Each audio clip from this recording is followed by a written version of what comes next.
bisa dijelaskan untuk langkah-langkah strategis yang akan dilakukan hari ini apa saja? Selamat pagi, saya dengan Kapolda hari ini akan menuju ke Sibolga dan wilayah Tapanuli Tengah menggunakan helikopter. Kemudian nanti kami akan bergabung dengan Gubernur untuk mengasesmen semua area bencana. Mudah-mudahan dengan begitu kita akan bisa menentukan mana-mana yang harus kita prioritaskan, kemudian logistik dan lain-lain. Mungkin jelasnya nanti Pak Kapolda juga akan menjelaskan dari sisi kepolisian. Pak Kapolda, untuk langkah-langkah yang akan dilakukan oleh pihak kepolisian mungkin untuk daerah-daerah terisolir atau mungkin daerah-daerah yang akan dituju hari ini apa saja? Baik, kami bersama Pangdam sebelum mendarat di Pandan, Kabupaten Tapteng, kami akan menelusuri dulu jalan yang tertimbun longsor kurang lebih 30 km dari Taput hingga ke Tapteng. Di sana masih banyak mobil-mobil yang tidak bisa terjamah oleh pasukan dari TNI maupun Polri. Nanti kami akan lihat, setelah kami lihat asesmen, tadi apa yang disampaikan Pak Pangdam, kita berikan bantuan secepatnya, terutama untuk makanan dan minuman. Karena informasi yang kami dapat, 4 hari mereka tidak mendapatkan makanan dan minuman. Yang kedua, kami juga bersama Pak Gubernur nanti di Pandan di wilayah Tapteng akan berkoordinasi, mendapat arahan dan perintah untuk bisa memastikan seluruh bantuan dari Bapak Presiden, bantuan dari Panglima TNI dan Pak Kapolri bisa nyampe langsung ke sasaran di masyarakat. Tentunya kami TNI Polri bergabung bersama BNPB untuk bisa menyiapkan semua peralatan yang ada untuk bisa segera sampai ke wilayah di Tapteng. Dan kami sampaikan juga untuk bahan bakar, solar, Pertamax dan sebagainya, kita sudah berusaha untuk mengirimkan bahan-bahan bakar itu untuk sampai ke wilayah Taput, Tapteng, bahkan juga ke wilayah Sibolga. Untuk distribusi logistik diharapkan hari ini sudah mulai terkoneksi ya Pak? Mulai hari ini bersama Pak Pangdam akan memberikan dukungan 2 helikopter lagi untuk bisa segera disampaikan kepada masyarakat yang membutuhkan. Terakhir ya, mungkin Pak Pangdam untuk alat berat atau mungkin alat konstruksi hari ini sudah sampai mana mungkin kemajuannya? Jadi kami laporkan bahwa untuk pembukaan jalan mulai dari Tapanuli Utara sampai dengan Tapanuli Tengah ini alhamdulillah sudah terbuka 30 km sampai dengan Sibalanga. Tadi saya sampaikan ke Pak Kapolda bahwa tim gabungan itu sudah sampai Sibalanga dan itu kemungkinan akan ditemukan cukup banyak korban di situ. Hari ini sudah 154 korban pagi ini. Jadi kemarin kan 116, hari ini sudah 154. Kemungkinan akan bertambah lagi karena jalan-jalan sudah mulai terbuka, kemudian akses internet juga sudah mulai bisa berkomunikasi dengan posko. Demikian Mas. Terima kasih. Dan saudara, untuk mengetahui informasi terkini terkait penanganan banjir dan longsor di Sumatera Utara, kita tanyakan kepada jurnalis Kompas TV Jona Hamonangan dan juru kamera Febri James di Bandara Silangit, Tarutung. Selamat pagi Jona. Informasi yang Anda miliki Jona, jadi seperti apa skema penanganan bencana banjir dan longsor di Sumatera Utara yang akan berlangsung hari ini Jona? Ya Bro, sekarang posisi saya berada di Tapanuli Utara, di mana kami melihat bagaimana penanganan bencana yang ada di wilayah ini. Itu saja, hari ini adalah hari keempat dan bantuan sudah mulai datang, mulai dari Kementerian PU yang memasukkan alat berat dan juga dari BNPB melalui BPBD yang sudah melakukan observasi. Jadi memang diharapkan mulai dari siang, sore ke malam dan besok bantuan sudah mulai masuk khususnya logistik hingga masyarakat yang terisolir sudah mulai mendapat bantuan. Salah satu fokus utama dalam rangka untuk penanggulangan bencana dan membuka daerah terisolir adalah jalan Trans Sumatera, khususnya dari arah Tarutung menuju ke arah Sibolga, di mana tentu saja penanganan ini harus ekstra dikarenakan adanya tanah longsor atau bencana ini menutup akses jalan. Untuk mengetahui terkait dengan bagaimana penanggulangan bencana yang ada di daerah Tapanuli Utara, saat ini di sebelah kanan saya atau sebelah kiri layar kaca sudah ada Komandan Distrik Militer Tapanuli Utara, yaitu dengan Letnan Kolonel Kavaleri Ronata Pobolong. Komandan, apa kabar? Sehat Bang. Ini hari keempat masuki bencana. Daerah Komandan ini kan sangat besar ya, Tapanuli Utara ya. Mulai dari selatan Danau Toba sampai ke arah perbatasan Tapanuli Tengah. Penanganan bencana saat ini sudah seperti apa, Komandan? Baik, pertama-tama saya pribadi dan seluruh anggota TNI mengucapkan turut berduka cita atas masyarakat yang menjadi korban bencana di wilayah Tapanuli Raya ini, terutama di Tapanuli Utara. Berikutnya untuk tugas kami TNI dalam hal ini mendukung pemerintah daerah dalam penanganan bencana atas perintah Panglima Kodam. Kami prioritas pertama adalah membuka akses jalan sebagai jalur bantuan logistik darat ke arah Tapanuli Tengah, Sibolga. Di mana kita ketahui bersama bahwa Tapanuli Tengah dan Sibolga yang terdampak cukup besar banjir bandang.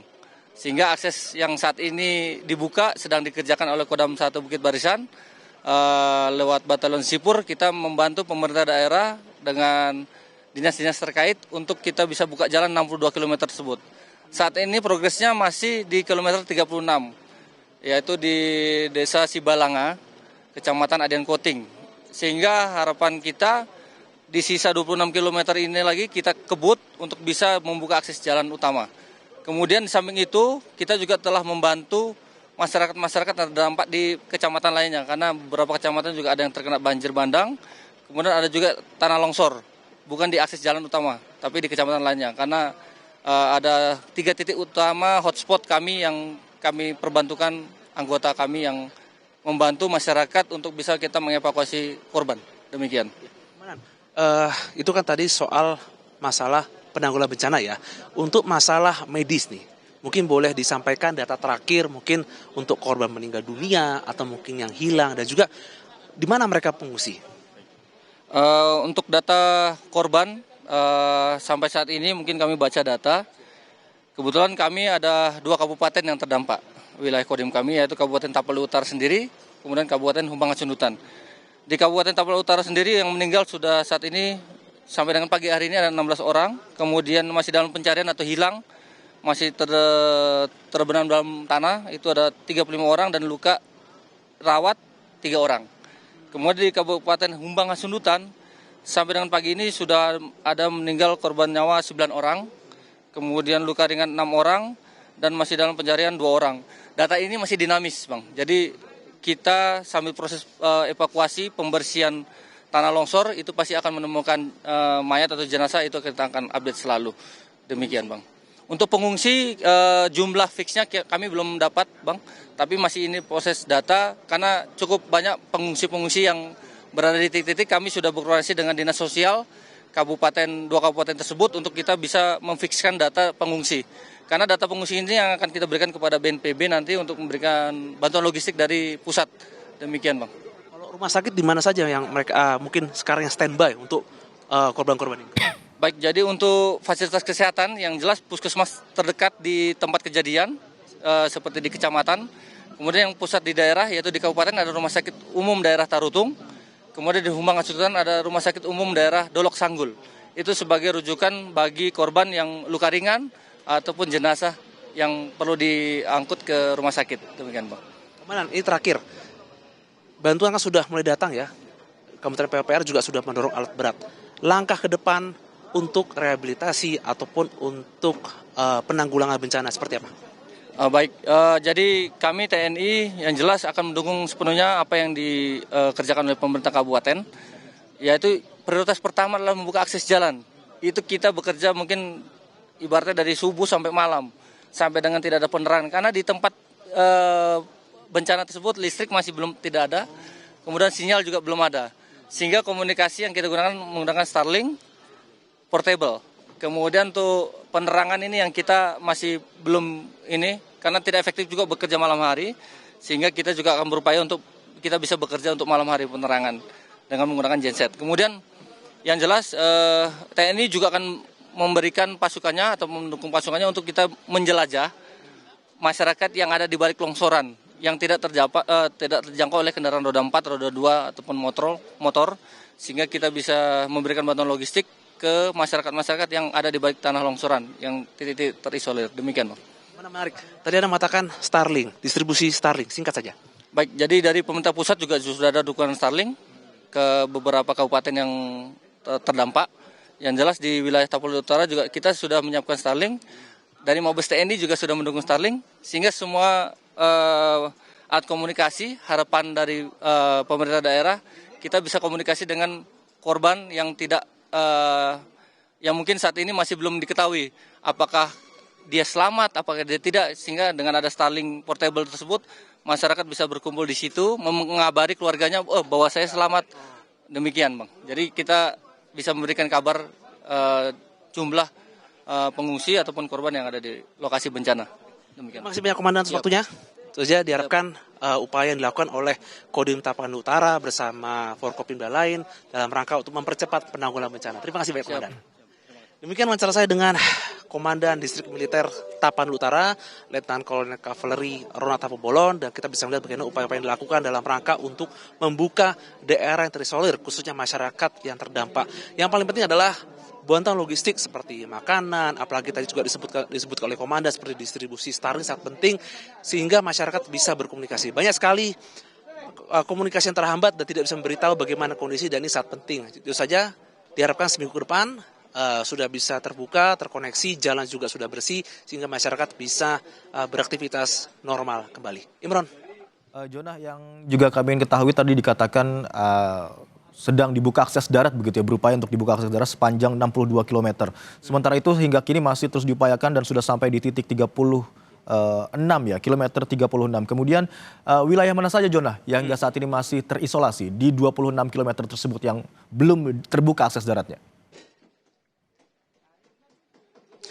Ya Imron, untuk distribusi atau mungkin jalan yang belum terbuka mulai dari Tapanuli Tengah, Tapanuli Selatan, dan juga nanti akan dibuka juga ke arah Sibolga. Jadi memang fokus utama yang dilakukan oleh Satgas ini pembukaan dulu jalan, khususnya jalan Trans Sumatera dari arah Tapanuli menuju ke arah Sibolga dan juga koneksi ke Tapanuli Tengah. Jadi inilah daerah yang mungkin kalau masyarakat lihat video-video viral seperti mungkin angin topan ataupun banjir bandang yang rumah terseret, disitulah daerah-daerah yang sangat terdampak dan memang terisolir. Banyak dari mereka yang susah sekali dihubungi dikarenakan memang listrik tidak ada, ditambah lagi mereka mungkin juga baterai di handphone sangat terbatas, tidak bisa berkoneksi mungkin untuk keluarga lain. Jadi memang fokus utama seperti itu. Namun perlu dicatat bahwa diharapkan juga mungkin adanya bantuan-bantuan lain seperti misalkan tadi disebutkan oleh Komandan distribusi Starlink, ini sangat penting sehingga tidak hanya bantuan makanan tapi komunikasi sangat penting. Jadi ini harus paralel sehingga komunikasi bisa lancar. Dan yang paling penting juga adalah bagaimana dukungan cuaca sehingga kalau kita bisa melihat dari BMKG juga terus melakukan operasi modifikasi cuaca karena memang kalau hujan deras ini cukup menghambat untuk melakukan bantuan. Nah, kalau kita lihat sekarang cerah, panas, dan ini sangat membantu untuk Satgas untuk bisa masuk ke dalam, khususnya ke daerah-daerah bencana, hingga bantuan bisa distribusikan. Kecepatan dalam penanggulangan bencana sangat penting hingga bisa meminimalisir khususnya korban jiwa atau korban meninggal dunia, khususnya di daerah-daerah yang terisolir ini. Imran. Baik, itu artinya tidak hanya perbantuan logistik dan juga upaya untuk membuka akses jalur darat, tapi juga upaya untuk pemulihan jaringan komunikasi juga saat ini terus diupayakan. Terima kasih atas laporan Anda, Jonah Hamonangan dan juru kamera Febri James yang melaporkan dari Tapanuli Utara, Sumatera Utara.